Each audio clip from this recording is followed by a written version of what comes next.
Welcome back, সকলকে স্বাগত horror 2.0 24 number এপিসোডে। সঙ্গে ভয়েসে আমি আছি সৌমিক। আজকের ঘটনাটি পাঠিয়েছে বর্ধমান থেকে কৌশিক। দাদা কেমন আছেন? আমি আগেও দুবার ঘটনা লিখেছিলাম, হয়তো ভালো লাগেনি তাই সিলেক্ট হয়নি আমার ঘটনা, তাই আজ আবার লিখতে বসলাম। কিছুদিন আগেই আমি আমার এক দাদুর কাছে এই ঘটনা শুনেছিলাম। দাদুর মুখে যেভাবে শুনেছিলাম ঠিক সেভাবেই তোমাদের লিখে পাঠালাম। সাল তখন 1970 হবে। আমি বেকার ছিলাম, কাজের জন্য চারিদিকে যোগাযোগ করছি, কিন্তু কোথাও তেমন কাজ পাচ্ছি না। হঠাৎ একদিন আমার এক মামা বলল তার অফিসে নাইট ডিউটির কাজ পাওয়া যাবে। কিছু না ভেবেই রাজি হয়ে গেলাম। কিছুদিন ডিউটি করার পর আমি একটা জিনিস লক্ষ্য করলাম। আমাদের অফিস ছিল 4 তলা, নিচে পার্কিং। দিনে আমি পার্কিংয়ের গেটেই থাকি। সকাল 9টায় আসি, আবার রাত 9টায় রুমে চলে যাই। এভাবেই 2 মাস কেটে গেছে।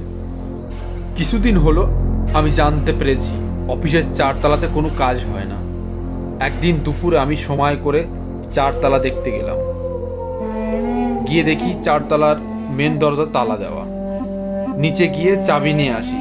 দরজাটা খুলতেই আমি দেখতে পেলাম ভিতরে সব আসবাবপত্র ঢাকা। পুরো ঘরটা এত সাজানো গোছানো, সব কিছু আছে। দেখে মনে হচ্ছিল কোনো পরিবার হয়তো থাকতো এখানে আগে। আমি আর ভিতরে গেলাম না। নিচে থেকে গাড়ির হর্ন শুনে আমি জলদি তালা দিয়ে নিজে গেটে চলে যাই। ডিউটি শেষ করে রাতে রুমে গিয়ে খেয়ে দিয়ে শুয়ে পড়ি। আমি একটাই রুম ভাড়া নিয়েছিলাম, পাশেই টয়লেট বাথরুম সব আছে। একা তাই কোনো সমস্যা হতো না, যেহেতু দিনে ডিউটি করতাম আর রাতে এসে খেয়ে দিয়ে শুয়ে পড়তাম। পরের দিন ডিউটিতে গিয়ে যে কাকু অফিসে চা দেয় ওনাকে জিজ্ঞেস করলাম 4 তলাতে কেউ থাকে না কেন। উনি কেমন যেন আমার কথাটা শুনে থুতোমতো খেয়ে গেল। কাকু আমাকে কিছু বলল না, তবে আমি বুঝতে পারলাম কাকু কিছু বলতে চাইছিল কিন্তু বলল না। আমিও আর বেশি জোরাজোরি করলাম না। এভাবে আরও 1 মাস কেটে গেল। হঠাৎ একদিন আমার রুম মালিক এসে আমাকে বলল রুমটা খালি করার জন্য। আমি তো অবাক, তাহলে আমি যাব কোথায়? একে তো আমি এ শহরে একেবারে নতুন, তারপর সকাল 9টা থেকে রাত 9টা অবধি ডিউটি, হাতে সময়ও বা কোথায়? সেদিন রাতে হঠাৎ মনে পড়লো আমাদের 4 তলার ওই রুমটার কথা। সকালে ঘুম থেকে উঠে একটু আগেই আমি অফিস চলে যাই। অফিসে গিয়ে স্যারের সাথে কথা বলি। আমি স্যারকে ওই রুমে থাকার জন্য বললাম। স্যার কোনোভাবেই রাজি হয় না, কিন্তু স্যারকে বারবার রিকোয়েস্ট করার পর স্যার রাজি হয়ে যায়। সেদিন শনিবার, তাই হাফ ডে ছিল। আমি বাড়ি গিয়ে আমার যা কিছু জিনিসপত্র ছিল সন্ধ্যায় সব কিছু নিয়ে উঠে পড়লাম সেই 4 তলার রুমে। সত্যি বলছি, তখন আমি কিছুই জানি না ওই 4 তলার 13 নম্বর রুমের ব্যাপারে। আমি জানতাম না যে আমার জন্য কি অপেক্ষা করছে। সারাদিনের দৌড়াদৌড়িতে আমি অনেক ক্লান্ত হয়ে গেছিলাম, তাই বিছানাতে পড়তেই গভীর নিদ্রা। চোখ খুলতেই সকাল। আজ রবিবার, অফিস বন্ধ, তাই আজ আর ডিউটি নেই। খাওয়া দাওয়া সেরে ভাবলাম ঘরটা একটু গুছিয়ে নিই। বড় একটা রুম, জয়েন্ট টয়লেট বাথরুম, ছোট একটা কিচেনও আছে। রুমটা গোছানোর পর আমি খুবই খুশি। আগে যারা এই রুমে থাকতো তারা তাদের সব জিনিসপত্র এখানেই ছেড়ে গেছে। মনে মনে ভাবছি আমি আগেই যদি এসে যেতাম তাহলে আমার এত কষ্ট করা লাগতো না। সারাদিন ভালোই কেটেছে। সন্ধ্যাতে গেলাম কিছু দরকারি জিনিসপত্র কিনতে, কটা সাবান, একটা ঘর মোছার রোলার, একটা মর্টিন ইত্যাদি। ভাবলাম আজ বাইরে থেকেই খাবার খেয়ে যাই, কে আবার রান্না করতে যাবে। রাত তখন প্রায় 10টা। আমি ঘরের উদ্দেশ্যে রওনা হলাম।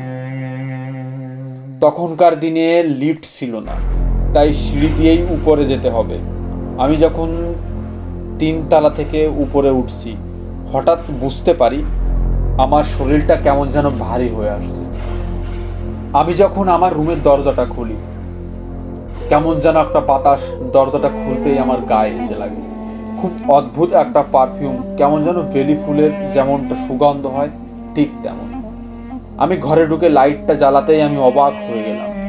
আমি ঘরটা যেমন ভাবে রেখে গেছি তেমন নেই। সব কিছু এলোমেলো। আমি দেখে তো ভয় পেয়ে গেলাম, ভাবলাম হয়তো চোর এসেছিল। আমি তাড়াতাড়ি করে সব মিলিয়ে দেখলাম, সব তো ঠিকই আছে। সব কিছু ঠিকঠাক করে শুয়ে পড়লাম।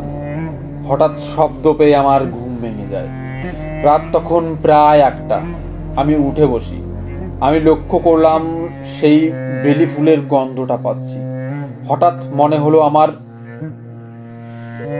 হলো যেন আমার জানলার পাশ থেকেই কারোর কান্নার শব্দ ভেসে আসছে। ভয় তখন আমার সারা শরীরের ঘাম পানির মতো বেরোচ্ছে। আমি বললাম, কে ওখানে, শুনছো? কোনো উত্তর পেলাম না।